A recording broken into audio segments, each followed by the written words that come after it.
questions. So I'm going to introduce to you tonight our speaker. So Tina Kotek was born and raised in York, Pennsylvania, which is where my brother lives, oddly enough. My twin brother lives there. Yeah, so you and I are like... I have a twin brother too. No, you do, really? Do you really? I do. Does he look anything like you? No, but he lives in York. My brother's like this tall, and he's got your coloring, and yeah. My brother's like this tall. All right, stop. Okay. I hear it's in the water. Yeah, it's kind of creepy. Anyway, she moved to Oregon in 1987, and she did her undergraduate degree in religious studies at the University of Oregon, and then she went to the University of Washington and got a master's in international studies. So she's a Northwest girl for sure by now. Before being elected to office, she worked as a public policy director for Children First for Oregon. And prior to which she was also a public policy advocate for the Oregon Food Bank, which I did a little bit of work for pro bono when they first got started. She co-chaired the Human Services Coalition of Oregon during the 2002 budget crisis, and she currently serves as the co-chair of the Governor's Medicaid Advisory Committee.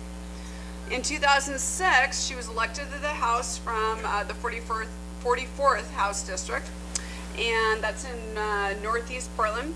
In 2011, she was chosen by the House Democrats to lead their caucus. And then when the Democrats took control of the House at the end of last year, she was selected to be the Speaker. And I know for a fact that many Republicans were absolutely happy to have her in that position. And the whole body voted her into the role of Speaker of the House. Now, for our purposes, I want you to know that Speaker Kotek is the main sponsor of House Bill 2639, the Housing Choice Bill. Can you all hear me? Because this is really important. I really need you to understand this. More? Up? Barely hear me? Oh my God, you guys are always telling me. I've never had people tell me they can't hear me. You're in a hole? Okay, the rest of the stuff wasn't as important as this, so can you hear me? You guys are all good? Can you hear? It's not on. It's on. It's on. Thank you, guys. Sorry. Much better. Or I have a handheld. No, I'm okay. So Speaker Kotek is the main sponsor of House Bill 2639. Is that better? So you're catching all these mistakes, and you know now how to speak into the microphone properly. Okay. So House Bill 2639 is the Housing Choice Bill. A lot of you, I can see the little, the little markers above your head going, what the heck, Section 8? Why is Cindy so happy about Section 8? This is a Section 8 voucher program bill that is different than any you've ever seen before, you guys. I wrote a memo to the board recently about why this bill is different, and your board of directors decided to be neutral on this bill. Some of your board supports it because it's different. This is the wave of the future. It's happened in areas around us, and instead of having a patchwork policy of Section 8 programs around our state, why not have one statewide program that is really good? What? God darn it, guys. Nobody's ever told me they can't hear me in my life. So this allows vouchers to have increased access, voucher holders to have increased access. All it does is say that you have to let them apply. After application, you can treat them as if you would treat any other applicant. You can deny them for the same reasons, the same business sense, but not just because they're a voucher A program holder. And on top of that, if the amount of money you already charge for your rent, your market rate, is above what that voucher pays for, you get to analyze whether or not that candidate can pay what's above their voucher. You still have all the control to make that decision. The Speaker's bill also has a mitigation fund. So if you're left with damages or unpaid rent, you can go to the mitigation fund and get your money back. The Speaker's program also makes sure that there's market rate study, so we know if you're being asked to rent your space for too little, too much. It also makes sure that we can talk to the federal government about making some changes in how Section 8 works, making sure that we can make changes to things like length of contract for a lease. Those are all things that we want to make sure we can change, and Speaker's bill makes it clear that Oregon is involved in an ongoing conversation about what we want this program to look like. It's not black and white. It's not you must accept Section 8. It's you should accept Section 8 applicants. And then after that, let's talk about how the program works. Let's talk about what it looks like. Let's talk about what makes it better for both landlords and tenants. As a matter of fact, the Speaker's bill has in it a task force made up 50%, 50% landlords and tenants that will talk about how this program works going into the future. It's a different bill, and I hope you'll listen to what she has to say about it. I know you're like me and you think, oh, how can we do that? It's our right. Housing choice applies to us too. But this is something that's going to happen. It's happened in lots of areas around us, but it's in all those areas where this is passed, it has not looked this good.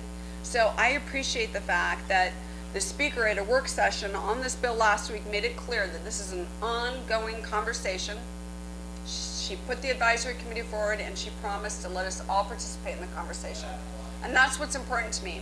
So I'm proud to introduce you today, Speaker Tina Kotek.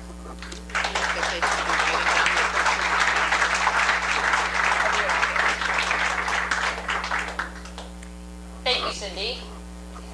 And where's Phil? There you are. Thank you, Phil. I hope that was something really yummy that you can.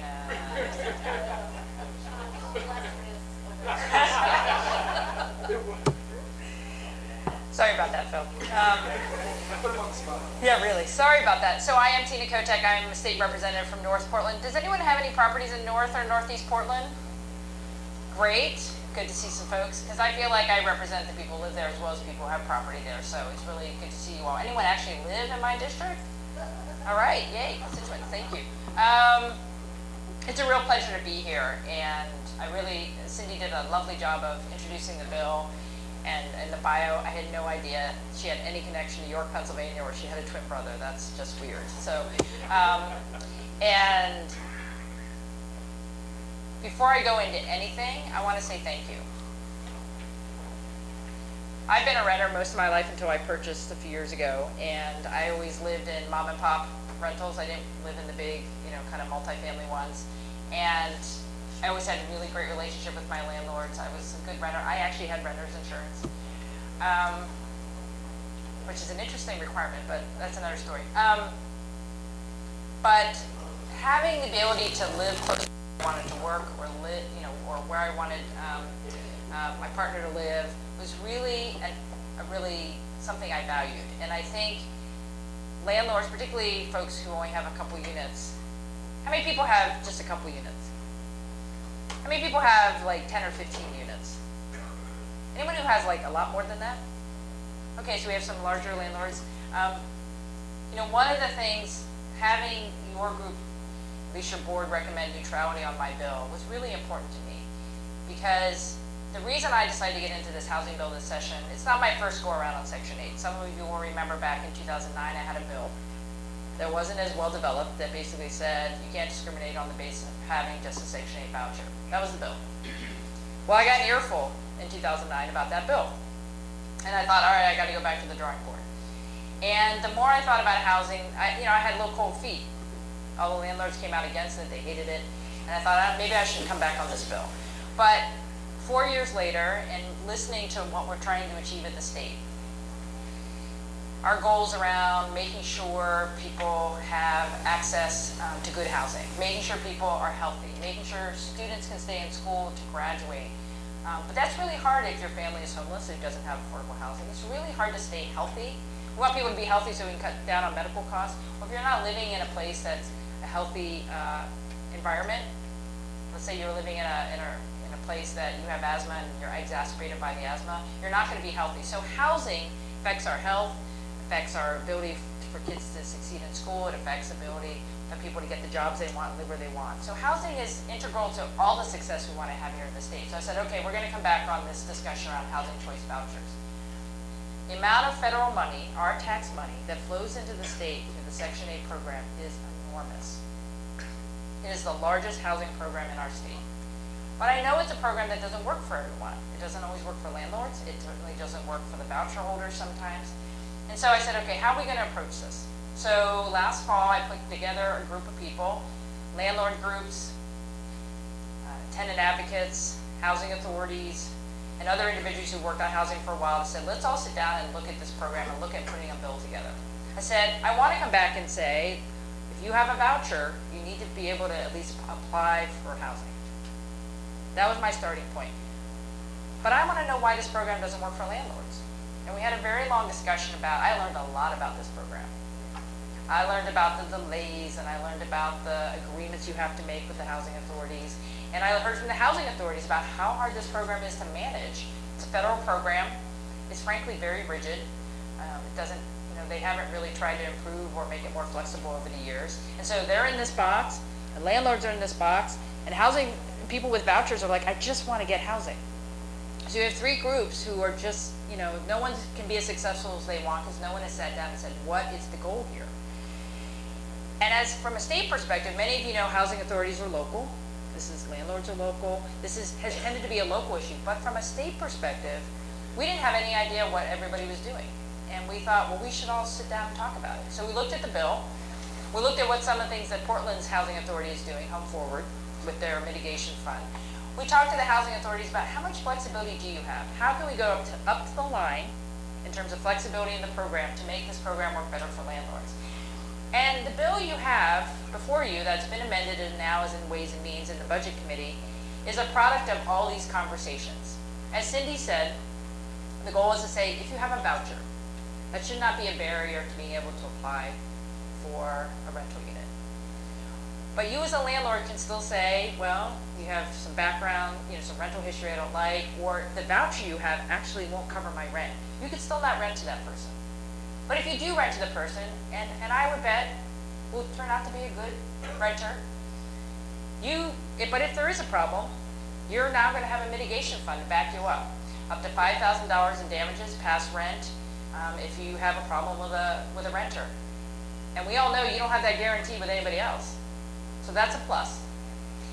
We're creating a committee that will continue on, evenly matched with housing authorities and landlord groups and consumer advocates to say, how do we continue to improve this program? I've already met with Senator Merkley's office. Actually, I met with the entire staff of all the congressional delegation about, we need a waiver in this state. We need to make it easier to have 6-month rents. We need to make it easier to get your inspection done on time.